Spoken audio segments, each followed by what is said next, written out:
Bonsoir Stéphane Vojetta, vous êtes député Ensemble pour la République des Français de l'étranger. Face à vous ce soir, Thomas Ménager, député du Rassemblement national du Loiret, porte-parole du groupe RN à l'Assemblée nationale. Vous allez censurer quand, vous, François Bayrou?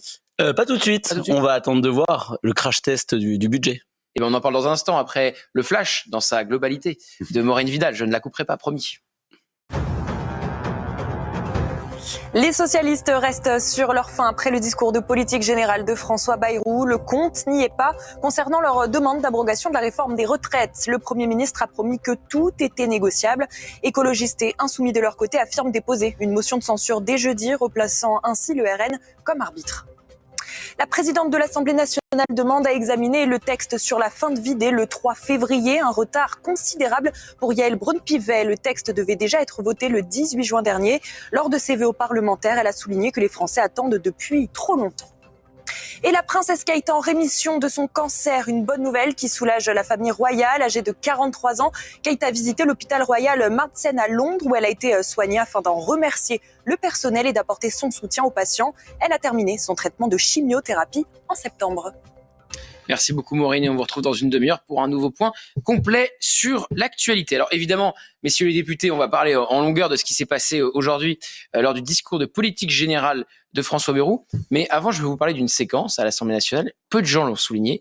François Bayrou, contrairement d'ailleurs à Emmanuel Macron, a eu un mot pour les deux otages français retenus toujours par le Hamas. Je dis contrairement à Emmanuel Macron, dans ses vœux le 31 décembre, il n'avait pas parlé non plus de Boualem Sansal, qui est otage, on peut le dire, de l'Algérie. Et vous allez voir, alors que tous les bancs de l'hémicycle applaudissent François Bayrou au moment où il a une pensée pour nos deux otages, Sébastien Delogu, lui, n'applaudit pas. Député La France Insoumise, je le dis à nos téléspectateurs, on a mis un cercle rouge autour de Sébastien Delogu pour que vous puissiez le repérer sur cette séquence. Et regardez ça.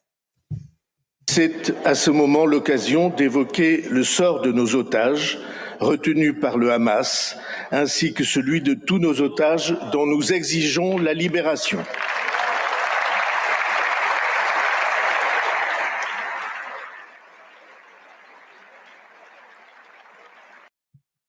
Alors, je dis, voilà, on va remettre l'image en grand écran pour que vous puissiez bien le voir. Sébastien Delogu n'applaudit pas à ce moment-là quand François Bayrou appelle à la libération de nos deux otages français. Qu'est-ce que ça vous évoque, Thomas Ménager du Rassemblement national? Au fond, on n'est pas très surpris. Oui, ça devient triste, mais on n'est plus surpris de la part de la France Insoumise. On connaît leur position antisémite ces derniers mois, l'ambiguïté qu'il y a sur un certain nombre de sujets, des blagues et des sous-entendus douteux sur Yaël Braun-Pivet ou Madame Borne, ou encore le mouvement de résistance de Madame Obono. Donc voilà, c'est clairement pas une surprise, mais c'est inquiétant de voir que ça continue, et il suffit de voir les dérapages continus de Madame Hassan pour se rendre compte que la France Insoumise a totalement vrillé et que aujourd'hui c'est une menace pour notre démocratie, pour la République et pour nos valeurs. C'est quand même très symbolique, Stéphane Vojetta, de ne pas applaudir. Si vous applaudissez pas là, quand est-ce que vous applaudissez au sein de l'hémicycle? C'est pas une surprise, ça fait pas ses affaires. Delogu et la France Insoumise, c'est quand même leur fonds de commerce, le conflit israélo-palestinien. C'est leur fonds de commerce de voir ces affrontements communautaristes que eux peuvent enflammer en France afin de motiver leurs électeurs communautaristes justement à se rendre aux urnes aux prochaines élections. C'est vraiment leur méthode politique, c'est leur programme, c'est leur projet. Donc forcément, ça ne les arrange pas la perspective de la fin du conflit. Or, la libération des otages nous rapprochera de la fin du conflit. Il faut tous la souhaiter et il faut tous applaudir cette perspective. C'est vrai qu'Éric Tegner, on n'est pas surpris par ce refus d'applaudir quand François Bayrou évoque les deux otages français toujours retenus dans les couloirs du Hamas, les geôles du Hamas. Non, en revanche, il faut quand même noter qu'il y a une partie des députés de la France Insoumise qui applaudissent. Exactement. Ce qui montre à quel point on est quand même allé très très loin du côté de Sébastien Delogu. En revanche, moi, ce qui me surprend toujours, c'est qu'on ne pose pas le fond du débat. Souvent, on va dire oui, mais c'est pour des raisons électorales. Oui, parce qu'en fait, il y a un électorat. Il y a des gens aujourd'hui, des Français qui peuvent aller voter, pas des étrangers, pas des Palestiniens, des Français qui peuvent voter et qui vont voter pour Sébastien Delogu et lui permettre d'être élu au premier tour. Il mène cette stratégie aussi parce qu'il veut être certainement candidat à la mairie de Marseille. Et oui, donc, ça veut dire qu'aussi, si Sébastien Delogu pose problème aujourd'hui, ça pose problème pour la République, mais une partie de son électorat aussi, qui est un électorat aussi qui pour certains vont faire partie d'une frange de l'islam radical, eh bien cet électorat-là aussi pose problème. Mais en règle générale, on n'ose pas poser cette question et ce débat. Parce que moi, je trouve que Sébastien Delogu, aujourd'hui, il a de la légitimité. J'ai toujours dit que c'était intéressant aujourd'hui, justement, d'avoir quelqu'un comme lui à l'Assemblée nationale, parce qu'au moins quelque chose qu'on refusait de voir il y a des années en essayant d'expliquer que l'islamisation de la France allait à vitesse grand V, qu'il y avait une logique électoraliste de certaines personnes, qu'on importait justement le conflit israélo-palestinien en raison d'une certaine communauté. On refusait de le voir. Depuis l'arrivée de personnalités comme Sébastien Delogu à l'Assemblée nationale, ça s'impose et on cesse de dire que c'est une stratégie potentiellement gagnante, que la France insoumise ne mise pas forcément pour 2027, mais vise pour les 20 à 30 prochaines années. C'est Jean-Luc Mélenchon qui le dit. Il faudrait peut-être commencer à se réveiller. Philippe Guibert. Non, je rappelle juste que LFI aux européennes, au moment où ils se présentent tout seuls, ils font 10%. Parce que c'est un électorat qui se mobilise pas. C'est les 400 000 également qui manquaient à Jean-Luc Mélenchon pour aller voter à la dernière présidentielle. S'ils se mobilisent pas à un moment où ils ont fait campagne pratiquement uniquement sur le sujet, je termine juste, de Gaza, ça veut dire qu'ils se mobilisent pas. Donc ça veut dire que leur stratégie n'est pas gagnante. Quand vous dites qu'elle est gagnante à long terme, je me permets de m'interroger et je pense qu'elle n'est pas gagnante du tout. Je pense qu'au contraire, quelqu'un le rappelait tout à l'heure, dans tous les sondages d'opinion aujourd'hui des présidentielles, Mélenchon, quel que soit l'adversaire, perd la présidentielle. Donc Au second tour. Au second tour, oui. Mais qui, à gauche, est capable d'aller au second tour, si ce n'est Jean-Luc Mélenchon? C'est ça le problème aujourd'hui. Ah oui, bah voilà. Et Philippe, c'est ça le Philippe, problème de la gauche aujourd'hui. N'insultez pas votre intelligence. Vous connaissez très bien comment ça marche. Aux dernières élections européennes, d'ailleurs, quand on prend toute la gauche confondue, les seuls à avoir aussi massivement progressé, c'est la France insoumise. Eh oui. Ça veut bien dire que ce discours, il a payé. Pas suffisamment, c'est la raison pour laquelle ils vont encore plus par loin. rapport aux dernières Mais encore une fois, n'oublions pas. Non, mais ça a été. Et le discours israélo-palestinien. Le discours c'est pas exact. C'est ceux qui progressent le plus aux dernières élections européennes à gauche. C'est passé de 6% à 14%. C'est le PS. Oui. C'est pas la France insoumise. Mais eux, non, la France insoumise, insoumise, la seule chance de la France insoumise, c'est le vote utile à un deuxième tour. Voilà, ou en fin de premier tour, pour essayer de placer Mélenchon au deuxième tour. Mais sinon, quand ils sont tout seuls, là, les filles, c'est pour la France insoumise, pour la France insoumise, présidentielle. Aussitôt qu'il y a un leader de gauche qui se détache un peu, comme ça a été le cas de il a cessé de progresser aux dernières présidentielles, et le discours pro-palestinien de la France insoumise ne date pas du 8 octobre. Attendez, pardon. Ça fait des années. Mais c'est pas du tout toute la vie c'est pas du tout le même scrutin, Philippe. Les présidentielles, la présidentielle et les européennes. Vous pensez sérieusement que Raphaël Glucksmann, par exemple, candidat à une présidentielle, il fait plus que Jean-Luc Mélenchon? Ah, je pense que Mélenchon ne fait pas du tout le même score avec un vrai candidat socialiste que comme la dernière fois où Anne Hidalgo était inexistante. Donc je pense que c'est pas du tout la même équation s'il y a un candidat socialiste qui existe. Non, mais surtout il y a un drôle de pari, à mon sens, qui est pris par Mélenchon quand même, parce que ce qu'il vise, c'est une présidentielle anticipée. Bon, on l'a compris, le chaos, on l'a compris. Et lui, évidemment, son rêve, c'est d'être en face de Marine Le Pen si Marine Le Pen n'est pas empêchée le 31 mars. Mais en fait, les chances ou les risques, ça dépend de quel côté on se place, de Mélenchon de l'emporter face à Marine Le Pen, à mon avis, sont extrêmement réduites.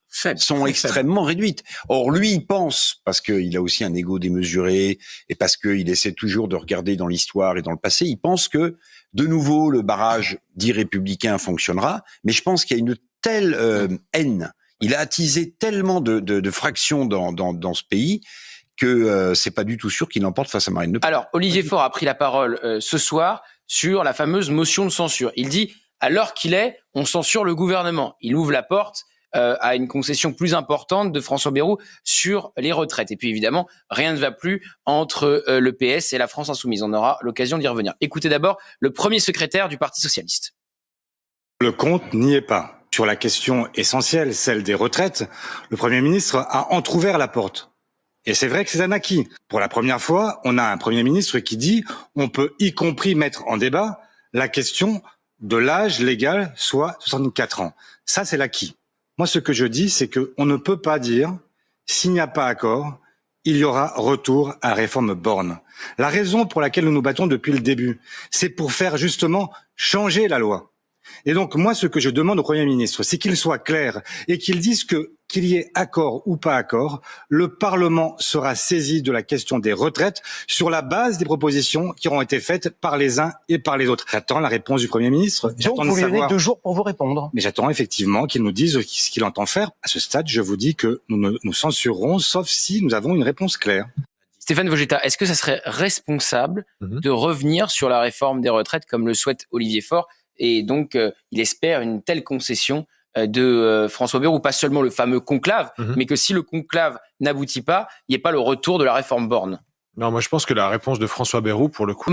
Comment vous regardez cette guerre fratricide entre la France insoumise et le Parti socialiste ? Non, mais c'est assez simple. Le Parti socialiste aura besoin de la France insoumise pour se faire réélire. Et tous les députés, c'est pour ça qu'il y a une différence entre les sénateurs socialistes et les députés. Les sénateurs, ils ont besoin de personne, ils sont plutôt tranquilles, ils ont leur corps électoral habituel qu'ils vont entretenir et ils vont être élus. Les députés, s'ils n'ont pas le soutien de la France insoumise, et Jean-Luc Mélenchon a été capable de mettre des candidats face à des députés LFI sortants. Corbière, des proches historiques, il n'a pas été gêné. Donc face à des députés du Parti socialiste, c'est clair, Jean-Luc Mélenchon mettra des candidats en face. Et il y a aussi les municipales, ils savent très bien qu'aujourd'hui, le Parti socialiste n'est pas assez fort, il doit être à la botte de la France insoumise, et que sans eux, ils ne seront pas réélus, et ils vont disparaître comme ils ont disparu avant cette alliance du NFP et cette élection de 2024. J'ai une question pour vous. Si François Bayrou est censuré, est-ce qu'Emmanuel Macron doit démissionner ?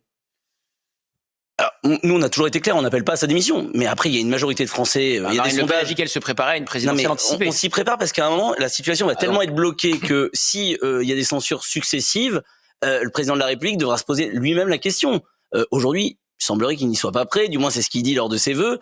Mais s'il n'y a pas de possibilité, la seule possibilité ouverte par la Constitution, j'en vois pas d'autre. Vous êtes peut-être beaucoup plus brillants que nous, députés. Il y a pas. Alors il y a l'autodissolution. Il y a l'autodissolution proposée par notre collègue Vogetta qui nous demande chacun de tous démissionner de notre poste. Un peu de courage, un peu de panache. Ah oui, alors ça oui. Alors oui, attendez. Faisons une petite parenthèse. C'est original. Faisons une petite parenthèse. Vous, le député, vous avez proposé, puisque une nouvelle dissolution n'est pas possible à l'heure où on se parle, il faut attendre un an entre deux dissolutions. Vous avez proposé cette idée absolument géniale que tous les députés ensemble, il faut y aller en même temps, parce que si vous démissionnez tout seul, en premier, monsieur évidemment vous l'avez dans vous avez proposé que tous les députés, les 577, démissionnent en même temps pour qu'il y ait des nouvelles élections dans chaque circonscription. Voilà. Alors vous n'avez pas été suivi, autant vous dire. Non, j'ai pas été suivi parce qu'il faut effectivement un peu de courage, un peu de panache, pas avoir trop peur de nos électeurs. Vous êtes le seul à avoir du courage parmi les 577 non, je députés. pense pas, mais la vérité, c'est quand on lit la lettre un peu pathétique que Manuel Bompard envoie à tous les maires de France pour quémander des signatures pour Jean-Luc Mélenchon en cas de présidentielle anticipée. Manuel Bompard explique, on est dans une situation d'impasse et comme le président de la République ne peut pas dissoudre jusqu'à septembre 2025, la seule solution, c'est du coup la démission du président de la République. Non, c'est pas la seule solution. Alors, si on pense tous qu'on est inutile, et actuellement on est inutile, Thomas Ménager, on ne sert à rien, nous les députés. On débat, on a des débats qui n'aboutissent à rien. Si on avait un gouvernement qui écoutait les députés, je pense qu'on servirait pas à rien. En fait, qu'est-ce qu'on a fait depuis juillet ? Qu'a-t-on fait depuis juillet ? Aujourd'hui, il n'y a pas une volonté de compromis, il n'y a pas une volonté de travail avec toutes les forces politiques, contrairement à ce que nous ne servons à rien. Aujourd'hui, tout est bloqué. Et c'est le Front républicain qu'on a évoqué tout à l'heure qui en est responsable. Prenons-nous l'initiative de dissoudre l'Assemblée nationale. Pourquoi attendre le président de la République ? Pourquoi attendre 6 mois si vraiment la configuration... Encore une fois, il faut y aller tous ensemble, parce que si vous êtes tous seuls à démissionner, après, vous avez l'air malin. Bompard a l'air d'accord pour dire que la solution, c'est la dissolution, mais comme on peut pas, il faut faire démissionner Macron. Vous avez l'air d'accord, vous, au Rassemblement national, pour dire plus tôt il y aura une dissolution et des élections, mieux ça sera parce qu'on va gagner. Nous, au centre, si tout le monde est d'accord, je pense qu'on pourrait le faire aussi. On a alors des électeurs. Le problème, c'est qu'il n'y a pas que Manuel Bompard qui veut la démission du président de la République. Il y a aussi un nombre très conséquent de Français. Sondage CSA exclusif qu'on vous dévoile ce soir pour CNews, Europe 1 et le JDD. 58% des Français souhaitent la démission du président de la République en cas de censure du gouvernement Bayrou. 58% des Français, monsieur le député Stéphane Vogetta, de la majorité, pardon. Excusez-moi, je sais plus comment dire. De la minorité présidentielle. Ensemble pour la République. Minorité majoritaire. Quand député dissident apparenté EPR. Oui, c'est compliqué. Donc vous êtes du camp présidentiel, c'est plus simple de le dire comme ça. 58% des Français veulent la démission du chef de l'État. Effectivement, moi je ne la veux pas. Moi, je ne la veux pas pour une bonne raison, qui est pas que je suis un fan particulier d'Emmanuel Macron, parce que souvent on n'est pas d'accord, et d'ailleurs parfois ça se voit beaucoup, notamment au moment des élections, quand on met Manuel Valls dans les pattes. Mais vous avez battu. En revanche, moi ce que je sais, c'est que les grands choix que la France fait, et on va devoir faire des grands choix bientôt sur les retraites, sur l'immigration et sur d'autres sujets sociétaux, ce sont des grands choix qui doivent être tranchés au moment des élections présidentielles qui ont lieu à l'issue d'une campagne présidentielle longue, structurée, où les partis et les candidats peuvent décliner leurs propositions. Si Emmanuel Macron démissionne demain, dans 3 semaines, on a le premier tour. On aura à peine le temps de choisir des candidats. Et clairement, on va rester sur les caricatures. Donc c'est pas pour une crise de régime, c'est pour de la logistique que vous voulez pas qu'il démissionne. Parce que c'est compliqué à organiser. Parce qu'il n'y aurait pas de programme. Il n'y aurait pas de débat. Attendez, monsieur le député, le candidat que vous avez soutenu, il avait quoi comme programme pour se faire réélire? C'était quoi son effectivement, programme? l'élection 2022, il n'en avait pas. Ça fait partie du problème. Moi ou le Il avait du temps. On a une élection 2022 qui était un peu tronquée. C'est le problème actuel. Ah, vous dites élection 2022 tronquée? Bah oui, parce que ça a été tronqué parce qu'elle s'est déroulée en même temps que la crise ukrainienne et que du coup, on est focalisé collectivement plutôt sur la crise ukrainienne plutôt que sur le débat de l'élection. Ça vous a arrangé, vous avez cherché, pas vous forcément personnellement, mais Emmanuel Macron a cherché à s'ériger en chef de guerre, chef de la diplomatie française, plus que de facto, mais en faisant oublier son bilan et en essayant. Mais bien entendu, mais ça l'a quand même bien arrangé. C'est ce que je veux dire. Eric Tegner, c'est pas lui qui a décidé d'envahir l'Ukraine. Hein. Non, mais c'est quand même très frappant. 58% des Français veulent la démission du chef de l'État. C'est un plébiscite pour sa démission. Ah, mais il n'a plus beaucoup de légitimité, mais ce qui est aménagé. Je vais vous faire réagir à une. Ça va, Philippe Guibert, je vous dérange pas? C'est Eric Revel qui me distrayait. Ah, non, je voyais juste un tweet très marrant. Ah oui? Qui est beaucoup repris. Déclaration de Julien Drey. En fait, c'est Philippe qui parle. Oui, je l'ai vu hier. C'est les lunettes. Les lunettes. Je peux pas imaginer que c'est la moindre chose. Oui, bah oui. C'est pas quand Julien Drey parle, c'est quand même d'un certain niveau. Je rigole. D'accord. Je vous en prie. Non, pas du tout. Pas du tout. J'aime beaucoup Julien Drey en plus. Je connais depuis longtemps. Donc j'ai presque été flatté d'être pris pour Julien Drey. C'est notre service web qui vous a pris pour Julien Drey. Ça doit être une histoire de lunettes. Ouais, je me dis pourtant, ça quelques mois que je suis. Oui, on est transparent, c'est de ça dont on parlait. Oui. Voilà. On vous dit tout. Hein. On vous dit tout. Hein. On est invité, on vous dit tout. Comme avec le prof en classe. Hein. Comment ça vous êtes transparent? Vous dites, est-ce qu'on vous gêne pas pendant qu'on fait l'émission? Et en fait, je faisais remarquer à Philippe qu'il avait été pris pour Julien Drey. Oui, donc je vous le dis. Oui, mais qui dit que vous êtes gênant? Ah si, vous nous avez dit, mais est-ce que... Ah oui, parce que vous étiez en train de discuter pendant que je faisais un lancement. Voilà. C'est quand même très agréable. Ça peut arriver. Bon, allez, plus sérieusement. On a commencé cette émission par un échange entre un député PS et un député La France Insoumise qui réagissait depuis l'Assemblée nationale. Échange pour le moins musclé et qui, évidemment, reflète ce qui est en train de se passer en ce moment entre le PS et la France Insoumise. Censure, hors note censure. Écoutez donc cet échange entre Aurélien Lecoq, le député LFI, la France Insoumise, et Romain Ashkenazi, le député PS. Je voudrais rappeler pourquoi nous sommes là. Pourquoi je suis député du Nouveau Front Populaire? Pourquoi Monsieur Ashkenazi, qui est sur votre plateau, est lui aussi député du Nouveau Front Populaire? Parce que nous avons battu les macronistes et nous les avons battus sur un programme clair. Sur ce programme, en pages 4 et 15, il y a marqué abrogation de la réforme des retraites. Les socialistes continuent à aller demander, à prendre des coups et à des humiliations successives par Monsieur Macron. Les socialistes avaient rencontré Monsieur Macron pour demander à avoir un Premier ministre de gauche ou du Nouveau Front Populaire. Ils ont eu le premier des macronistes, Monsieur Bayrou. Ils sont ensuite allés voir Monsieur Bayrou pour lui demander d'avoir un gouvernement plutôt de gauche. Ils ont eu Madame Borne, l'instigatrice de cette infâme réforme des retraites, Monsieur Valls, Monsieur Retailleau, Monsieur Darmanin. Moi, l'objectif qui était dans notre programme commun, effectivement, l'abrogation de la réforme des retraites reste l'objectif. Ce qui diffère, c'est la méthode. On était 3 partis à essayer d'aller négocier pour obtenir des victoires. Obtenir des victoires pour les Français. Est-ce qu'on a considéré que parce que la France Insoumise a refusé de s'engager également dans cette démarche de négociation, est-ce que j'ai affirmé de manière péremptoire que LFI s'excluait du Nouveau Front Populaire? Non, je n'en ai pas le pouvoir et je pense que Monsieur Lecoq n'a pas non plus le pouvoir de considérer que parce que j'ai une autre méthode pour obtenir la même chose, je serais exclu du Nouveau Front Populaire. Et à un moment donné, on le réécoutera peut-être, je le dis à Maxime Fer pour la suite, il y a Aurélien Lecoq qui dit même au député PS, vous êtes une serpillière. Vous êtes une serpillière des macronistes. Alors, on va faire réagir un autre député PS qui est avec nous depuis l'Assemblée nationale, Arthur Delaporte. Bonsoir, monsieur Delaporte. Les relations entre la France Insoumise et le PS deviennent même détestables puisque ce matin, vous avez Thomas Porte qui a dit à l'une de vos collègues qu'elle était une collabo, que les socialistes étaient devenus des collabos. Comment est-ce que vous pouvez encore être dans une alliance, alors peut-être plus pour longtemps, avec la France Insoumise qui vous insulte matin, midi et soir? Vous savez, moi je pense qu'il faut garder le calme des veilles troupes et se dire quel est l'enjeu. Moi, si j'ai été élu, c'est pour essayer d'obtenir des victoires pour les Françaises et les Français. Et donc, pourquoi nous nous sommes battus depuis 2 semaines maintenant, et ça a été rappelé par mon collègue sur votre plateau tout à l'heure, pour essayer notamment de donner un peu plus d'espérance de vie aux Françaises et aux Français et de leur permettre de profiter un peu plus de leur retraite. De remettre les difficultés de la réforme des retraites de Madame Borne, qui est passée par 49.3 sur le tapis, particulièrement pour les carrières hachées, pour les métiers pénibles, pour les petites retraites. Ça, c'est mon enjeu. C'est comment est-ce qu'on arrive à aider les gens. Donc derrière, si je suis un traître parce que j'essaie d'aider les gens, je veux bien le prendre. Mais moi, ce que je sais, c'est qu'aujourd'hui, je n'ai aucun problème de conscience. Je sais que j'ai été élu pour améliorer la vie des gens avec le programme du nouveau Front populaire, pour améliorer les salaires.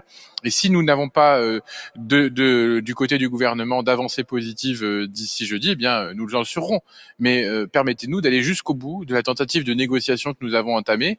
La responsabilité, maintenant, est dans le camp de M. Bayrou, de savoir s'il veut durer ou non. S'il veut être, comme Michel Barnier, censuré au bout de quelques semaines ou quelques mois, ou s'il veut pouvoir avoir derrière des victoires, parce qu'il aura aussi permis à la gauche, notamment aux socialistes en particulier, de porter des propositions pour le quotidien.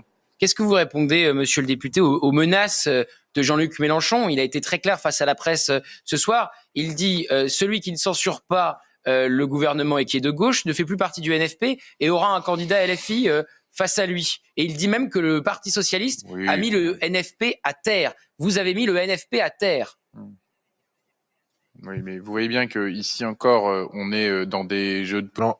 Quelques mois, toutes les solutions pour arriver à améliorer les choses, à rendre la réforme plus juste, tout en maintenant un équilibre financier. Et derrière, il faudra aussi parler d'économie et d'une meilleure gestion des moyens de l'État. Thomas Ménager du RN. Non, mais ce que je comprends pas, monsieur Vogetta, je vous ai écouté ce matin, je crois, sur France Info, et vous disiez, vous seriez capable de censurer un gouvernement s'il revenait sur la réforme des retraites et s'il déséquilibrait le système de retraite. Eux, les socialistes, c'est exactement sur cette raison-là qu'ils veulent censurer, c'est-à-dire si on ne revient pas sur l'abrogation de la réforme des retraites. Ce que je suis en train Donc de dire, c'est un peu compliqué, quoi. Ce que je suis en train de dire, monsieur Delaporte, c'est qu'on peut pas gagner 4-0 tous les matchs. Gagner 2-1 de temps en temps, c'est pas mal aussi. Et nous, on est obligé collectivement, le macronisme, de prendre une petite paume ou de faire d'accepter un match nul, de faire des concessions. Mais moi, ce que j'ai dit ce matin, c'est que pour moi, on peut faire des concessions sur beaucoup de choses. En revanche, sur la réforme des retraites, dans l'état actuel de nos connaissances et de mes connaissances des chiffres et du gouffre actuel et du déficit de 55 milliards qu'a chiffré François Bayrou, là, on ne peut pas se permettre de changer les choses. On ne peut pas se permettre de faire une réforme qui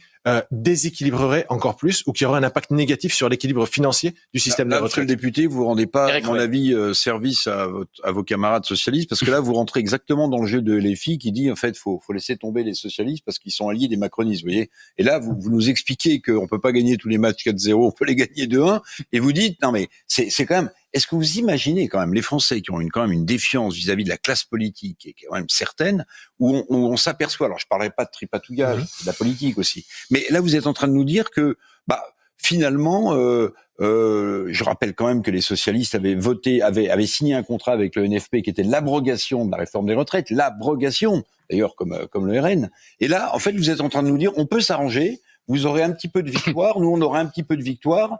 Et puis les électeurs continueront tranquillement à nous faire confiance. Moi, je pense que vous méprenez sur la façon dont les Français, les électeurs prennent ce genre de comportement. Je veux quand même une dernière réaction d'Arthur Delaporte parce que j'ai pas envie de le retenir trop longtemps dans les couloirs sombres de l'Assemblée nationale. Je vois qu'on a quasiment déjà coupé la lumière. Arthur, il n'y a plus d'argent. oui, les économies c'est pour tout le monde. Arthur Delaporte, donc déjà sur ce qu'a dit Stéphane Vogetta, est-ce que vous êtes prêt à gagner un match 3-2 et pas 4-0? Et ensuite, comment est-ce que prenons le cas où vous censurez ou vous rejoignez la France Insoumise, comment vous allez faire pour continuer à travailler avec des gens qui vous insultent matin, midi et soir? Vous voyez, on a été voir François Bayrou aujourd'hui, alors que ses prédécesseurs et même certains qui sont encore au gouvernement nous ont insultés matin, midi et soir. Et moi, je pense que la politique, c'est de savoir aussi dépasser des insultes. Je peux vous dire, vous prendrez des mots de madame... Mais bien sûr. Bon, attendez, écoutez, moi, franchement, je vous dis, l'outrance, c'est pas mon sujet. La question, c'est qu'est-ce qu'on fait et qu'est-ce qu'on gagne comme politique. Maintenant, j'entends ce que dit Stéphane Vogetta. Et Stéphane Vogetta, d'ailleurs, c'est l'exemple d'une capacité de travailler au-delà des anathèmes dans ce qu'on a appelé une bulle de paix. C'était au moment des retraites avec Stéphane Vogetta. Vous avez les deux co-auteurs, lui et moi, de la loi sur les influenceurs. Et on a montré. Après, je vous expliquerai. Non, c'est un concept qu'on a développé avec Stéphane Vogetta parce que c'était la réforme des retraites. c'était une période compliquée, la réforme des retraites, et on a réussi à faire voter une loi à l'unanimité pour la régulation de l'influence commerciale. Ben, vous voyez, c'est bien la preuve que quand on revient au Parlement, on peut faire des choses. Et aujourd'hui, je le dis, et nous le disons à Monsieur Bayrou, si au gouvernement, ils ne sont pas en capacité de proposer des chemins pour la France, bien, il faut revenir au Parlement. Et c'est ce que nous disons aussi pour la réforme des retraites. Si d'aventure, l'espèce de conclave auquel François Bayrou a envie de jouer, et si jamais François Bayrou arrive à survivre à la censure, eh bien, si ce conclave n'arrive pas, il faudra bien revenir au Parlement et en discuter. C'est tout ce que nous demandons. Nous demandons de pouvoir discuter, de tenir compte de la tripolarisation de la vie politique, de l'absence de majorité absolue, parce que c'est ce que nous ont demandé les Français, c'est de nous mettre d'accord au Parlement pour avancer. Je ne dis rien d'autre. Il n'y a pas de question de match gagné 4-2, 2-1 ou je ne sais quoi. Pour l'instant, j'ai l'impression que ceux qui perdent, c'est les Françaises et les Français parce qu'ils n'ont pas de gouvernement stable, à force que tout le monde soit figé dans ses propres conceptions. Donc oui, on peut évidemment se dépasser, mais il faut que tout le monde puisse y gagner. Et aujourd'hui, quand j'ai entendu François Bayrou, je n'ai pas entendu victoire pour le camp des Françaises et des Français, ce qui est pour moi le principal des camps. Et pour l'instant, c'est Bayrou 1, les Français 0, et ça risque bientôt de faire 0-0 parce que Bayrou perdra. Vous êtes un peu les grands perdants de la séquence, Thomas Ménager. Si les socialistes se mettent d'accord avec les macronistes, c'est en train de se faire sur ce plateau. On nous parle de bulles de paix. C'est formidable. Tout le monde va se faire un grand câlin entre les socialistes et les macronistes, parce que si les socialistes ne censurent pas, vous pouvez censurer, le gouvernement ne tombe pas. Ouais, vous êtes un grand optimiste, monsieur Lebret. Je vous le dis, je pense que ça n'arrivera pas. Ça n'arrivera pas. Je vous l'ai dit pourquoi, parce que vous pensez que les socialistes vont censurer besoin. Mais oui, et puis les socialistes, franchement, enfin, monsieur Laporte, excusez-moi, c'est un clown là. C'est-à-dire, ils ont dans leur groupe. Bah, excusez-moi. Non, mais si. Il donne son point de vue. Oui, mais non, mais je vais vous expliquer. Je vous ai pas dit. Il réagit pas à l'outrance. Non, mais je vous ai dit. Je vais vous dire pourquoi. Pourquoi les socialistes sont des clowns collectivement sur la question des retraites?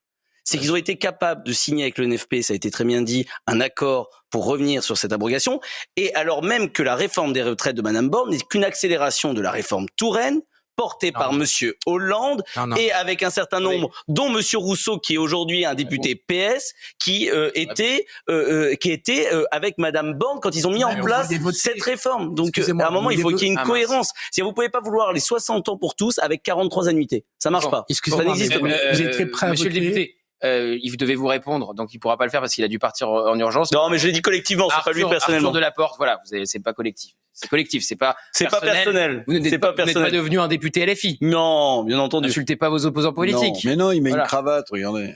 Non, mais clown, c'est pas une insulte, hein, vous savez. Si je peux vous dire quelles insultes on a à l'Assemblée nationale, de la part de la gauche, de la part de l'extrême gauche, et parfois de la part de certains macronistes.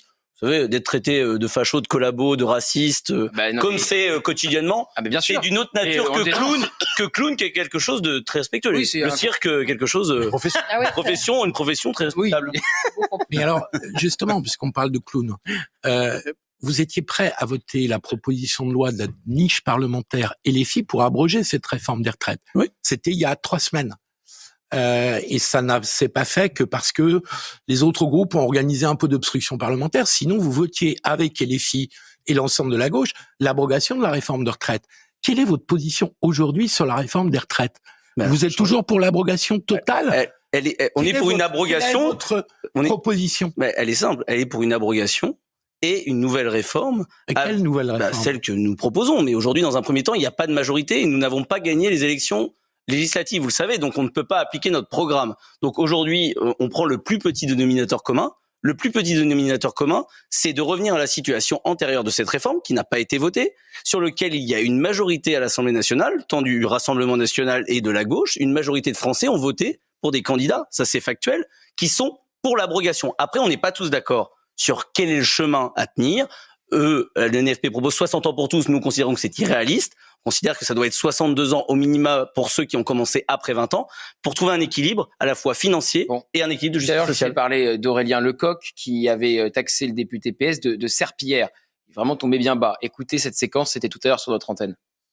Je pense que Thomas Porte a dit de manière très claire que cela suffisait de se comporter comme des serpillères, comme des paillassons. Je voudrais qu'on sache de quoi on parle quand même derrière. Derrière, on parle de la vie de gens qui vont mourir avant d'avoir le temps de prendre leur retraite, de gens qui bossent dans des boulots difficiles, qui n'en peuvent plus, des gens qui sont incapables aujourd'hui de continuer à travailler jusqu'à 64 ans. Donc oui, ça suffit de voir des gens qui ont été élus sur un programme et qui décident de se comporter d'une manière différente. C'est absolument insupportable. Le fait de ne pas censurer jeudi, ça veut dire laisser monsieur Retailleau continuer ses provocations et ses insultes pendant encore plusieurs semaines. Moi, je ne laisserai pas une minute de plus, si je peux l'en empêcher, dès jeudi, monsieur Retailleau, qui profère des propos racistes à longueur de journée. Voilà donc pour les propos de Arthur Delaporte. Alors en plus, il y a de la diffamation contre Bruno Retailleau. Il parle de propos racistes. Et donc je vous ai montré tout à l'heure le tweet de Thomas Porte qui assimilait les socialistes à des collabos. C'est absolument choquant, Stéphane Vogetta. Oui, et c'est la France insoumise de manière régulière. Il faut se rappeler que Monsieur Lecoq est député non pas parce qu'il a battu un macroniste ou je ne sais qui, mais il est député parce que Adrien Quatennens a dû se retirer après une investiture honteuse de la part de la France insoumise et que du coup ils sont allés chercher au fond d'un tiroir, ils ont trouvé Monsieur Lecoq, ils se sont dit tiens on aurait bien besoin d'un pitbull à l'Assemblée nationale et du coup effectivement on a un pitbull parmi nous. C'est Monsieur Lecoq qui passe son temps à insulter les collègues et les adversaires. La réalité c'est que l'accord électoral du NFP est un accord qui s'est fait en 24 heures. Ils se sont mis d'accord, d'ailleurs, la LFI s'était mis d'accord, ils avaient signé sur le fait qu'ils allaient arrêter les antisémites. À ma connaissance, ils n'ont pas arrêté. Alors, est-ce que on peut prendre cet accord électoral de circonstance pour quelque chose qui est gravé dans le marbre et qui doit tenir pieds et poings liés tous les participants à cet accord électoral ad vitam aeternam? Moi, je ne le crois pas. Je pense que les socialistes, les écologistes sont capables, sont des grandes personnes, sont des adultes, ils sont capables d'avoir leurs propres opinions, ils sont capables de voir la réalité des choses, et je pense ils aspirent aussi à une stabilité politique, ils aspirent à influer sur les choix du gouvernement, quel que soit le gouvernement, et je pense qu'ils ont l'opportunité de le faire actuellement. Karim Abric, c'est vrai qu'on l'a vu et on le voit encore une fois ce soir. Le vocabulaire employé par la France insoumise à l'endroit du PS, les menaces de Jean-Luc Mélenchon, bon, c'est de l'intimidation, et on verra si dans 48 heures, le PS décide de couper le cordon avec la France insoumise ou pas. Oui, mais on l'a vu au cours des derniers mois, c'est-à-dire que le PS est vraiment soumis quand même au NFP, c'est ce qui est arrivé. Et aujourd'hui, c'est la gauche radicale qui fixe quand même le cap idéologique de la gauche. Donc le PS essaie de faire un petit peu, essaie de trouver sa place. Ça a été un grand parti, le Parti socialiste, mais aujourd'hui, malheureusement pour eux, ils ne sont que l'ombre d'eux-mêmes. C'est un peu ce qui se passe en ce moment. Donc ils essaient un petit peu, d'un côté, ils font des courbettes quand c'est le moment de faire des alliances, ils ont fait des courbettes avec LFI et maintenant ils nous disent non, on serait la voix de la raison.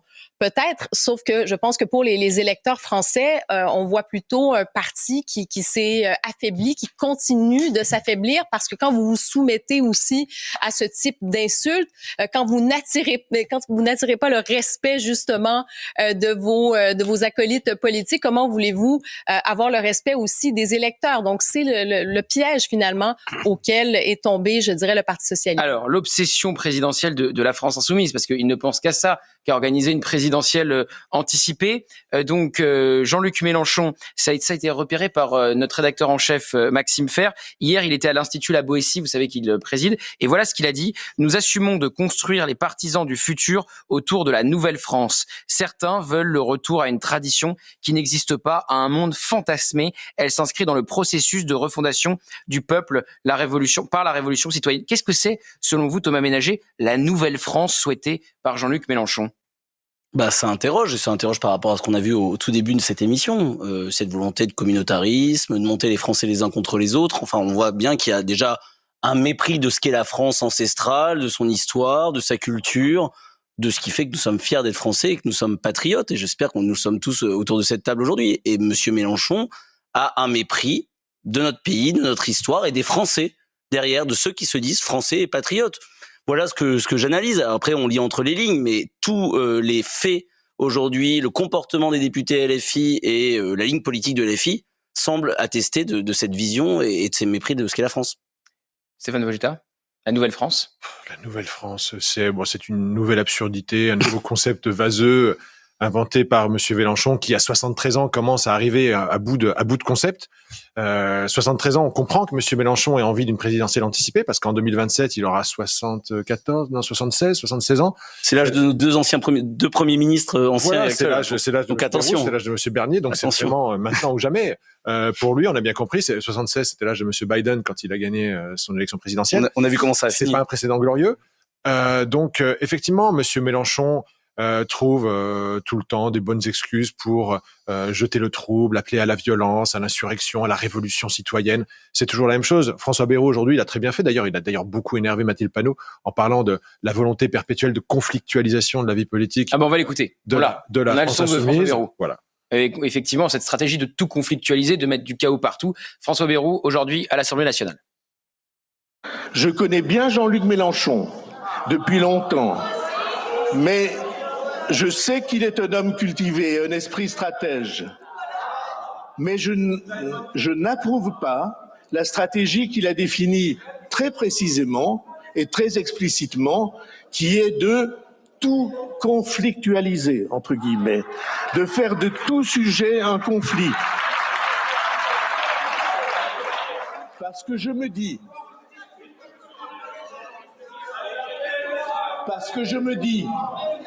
qu'avoir nos divisions, ceux qui veulent soumettre notre pays doivent se frotter les mains.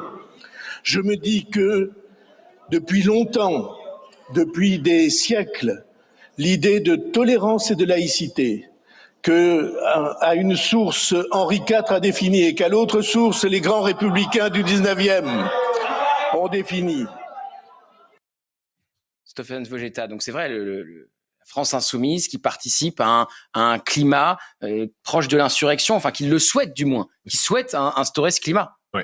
Effectivement, moi je veux revenir sur ce que disait Arthur Delaporte tout à l'heure. Il a parlé de bulle de paix, je veux revenir sur le concept. En fait, avec Arthur Delaporte, effectivement, député socialiste, moi député macroniste, tout nous opposait au moment de la réforme des retraites. Et on s'est dit, on peut être en désaccord sur presque tout. Mais si la chose ou les choses sur lesquelles on est d'accord sont suffisamment importantes, alors on peut arriver à travailler ensemble.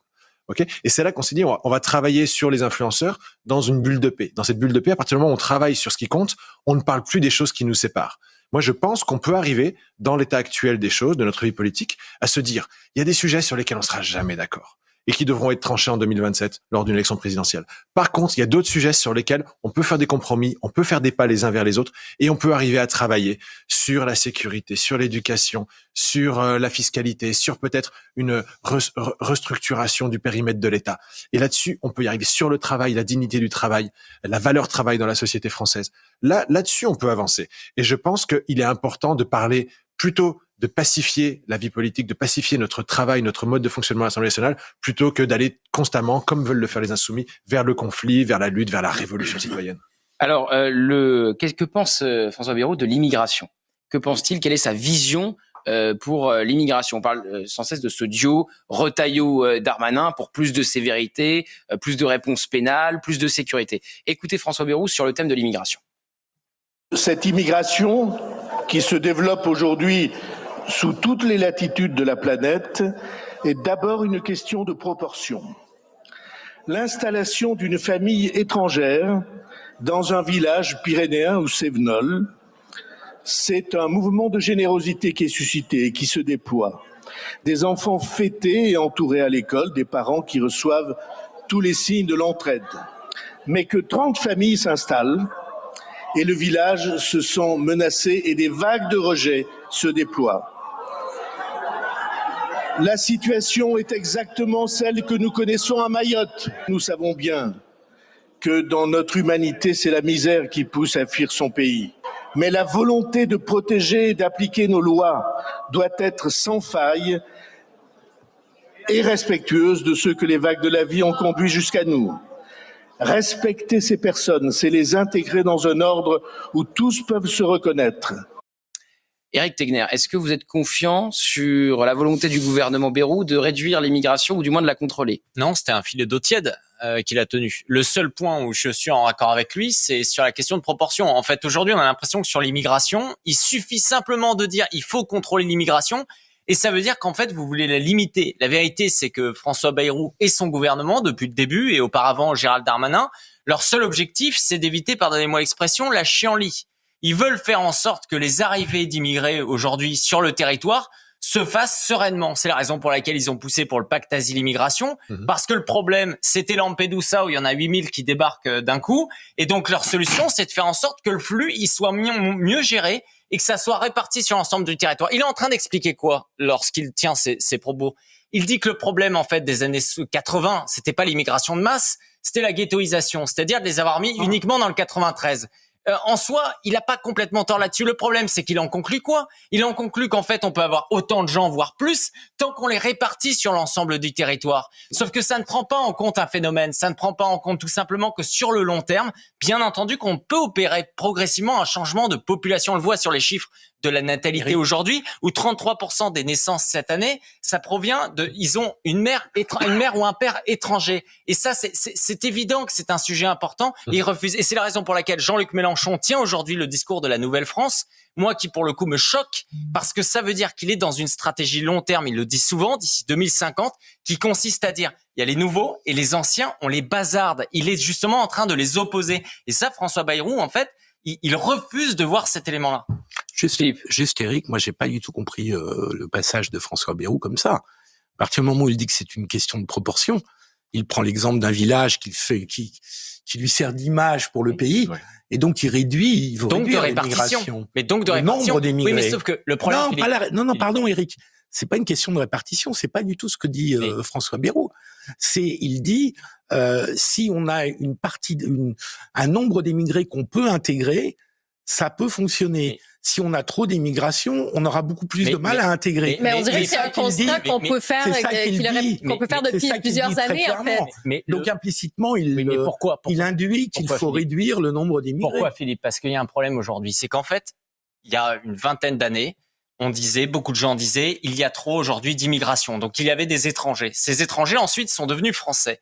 Et aujourd'hui, à chaque fois qu'on va dire qu'il y a un problème avec l'immigration, on va nous dire, par exemple, quand on va parler des populations algériennes, etc., on va nous dire, mais non, mais ce monsieur, il est français.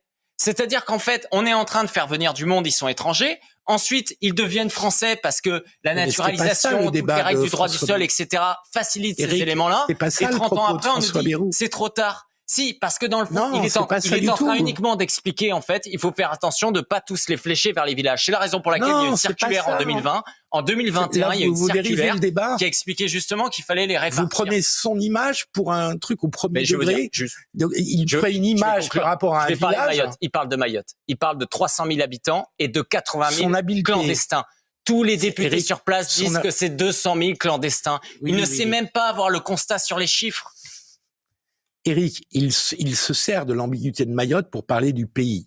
Et c'est très clair dans son discours, et le sous-texte est très clair. Divise par 2 ou 3 les chiffres de Mayotte. Je vous le répète, c'est le sens du discours de Bayrou, faut pas le chercher dans des choses compliquées, c'est de dire, on sait intégrer un peu d'immigration, on ne sait pas en intégrer beaucoup. Voilà, c'est tout simplement ça, et ça me paraît être une réflexion fondée. Dans ce cas-là, il devrait aller au bout, il devrait dire, pour l'instant, il y a beaucoup d'étrangers sur le territoire, on a un problème d'assimilation, donc gérons déjà, pardonnez-moi l'expression, le stock, et donc immigration zéro sur certaines populations. Vous savez très bien qu'immigration zéro, que ça n'a rigoureusement aucun sens. Non mais ça n'a rigoureusement aucun sens, l'immigration. Pour vous mettre limité à 10 000 visas. Même Musk le retenait. Enfin, faire de l'immigration zéro, ça n'a aucun sens. Alors même Musk, c'est intéressant que vous citiez Musk aujourd'hui. Mais non, là, il y a un débat. Il y a un débat chez les Républicains aux États-Unis sur ce sujet.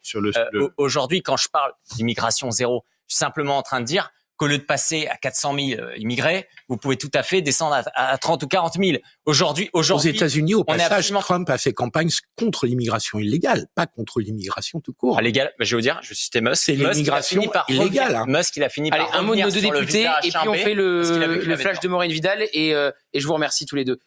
Stéphane Vojetta et Thomas Ménager sur l'immigration. Je vais commencer avec vous, Thomas Ménager. L'immigration, est-ce que vous avez la sensation que ce gouvernement veut lutter contre l'immigration, ne serait-ce qu'irrégulière? Je parle même pas de l'immigration légale. Clairement, ça a été assez flou dans le discours de M. Bayrou, donc on attendra de voir. Les Français veulent savoir si on va parler du délit de séjour irrégulier, si on va remettre en cause l'aide médicale d'État, si on va restreindre le regroupement familial, si on va supprimer le droit du sol. Voilà, peu importe, on peut avoir un débat sémantique, essayer de comprendre entre les lignes ce qu'il a voulu dire. Ce qu'ils veulent, ils sont 76% des Français à vouloir une loi immigration, ils sont 7 sur 10 aussi à vouloir un référendum, au moins une loi immigration. Et si on revient à ce qu'on disait auparavant, c'est pas en allant dealer avec les socialistes que je pense qu'on aura de la fermeté sur l'immigration, loin s'en faut, et or, c'est ce que les Français attendent. Stéphane Vojetta. Moi, je pense qu'on a un gouvernement avec Bruno Retailleau et Gérald Darmanin qui est quand même armé pour essayer d'avancer en termes de régler le problème d'insécurité que reconnaissent et que déplorent de nombreux Français. En revanche, on ne peut pas tout régler nous-mêmes. Moi, je suis député des Français d'Espagne, et c'est en Espagne, c'est dans les îles Canaries actuellement que s'exerce la plus forte pression migratoire en Europe, en provenance d'Afrique subsaharienne. Et donc, il faut qu'on arrive à mieux travailler avec l'Espagne. Il faut que l'Espagne arrive à mieux collaborer avec l'Europe pour avoir tous les moyens, notamment de Frontex, afin de mieux protéger ses frontières et mieux couper à la source ces flux migratoires. Et ça passe effectivement par de la collaboration. On va pas pouvoir régler le problème tout seul. Une fois qu'ils sont sur le continent européen, ça va être très difficile de construire un mur sur les Pyrénées. Les Pyrénées sont déjà assez hautes. Comment ? Frontex, c'est aux Canaries. Moi, ils sont sur place, sauf que c'est des observateurs des droits humains. Donc, ils se retrouvent dans la situation. Ils sont uniquement là pour vérifier qu'on s'occupe bien des migrants. Et ce sont des ONG justement financées par l'Union européenne qui s'en occupent. Moi, j'étais avec le Premier ministre Castex il y a 1 an et demi, 2 ans chez Pedro Sanchez pour lui dire que ça allait pas, leur manière de gérer les choses n'allait pas, que Frontex devait être mieux utilisé. Et on essaye d'avancer et de faire pression, si je peux dire, sur l'Espagne. De mieux organiser le flux. Et c'est ça qu'ils ont mieux géré. Mais le problème, c'est qu'ils sont pas en train de le dire, de le limiter. Ils sont en train de dire, parce qu'ils ont un problème en Espagne, parce qu'ils ont déjà dû sortir les gens des Canaries, puis répartir sur l'ensemble de l'Espagne. Ils ont un problème effectivement de stock, donc ils répartissent où ? En France, c'est des populations majoritairement francophones qui viennent dans les Canaries. Merci Stéphane Vogetta, merci d'avoir été en plateau avec nous. Merci Thomas Ménager.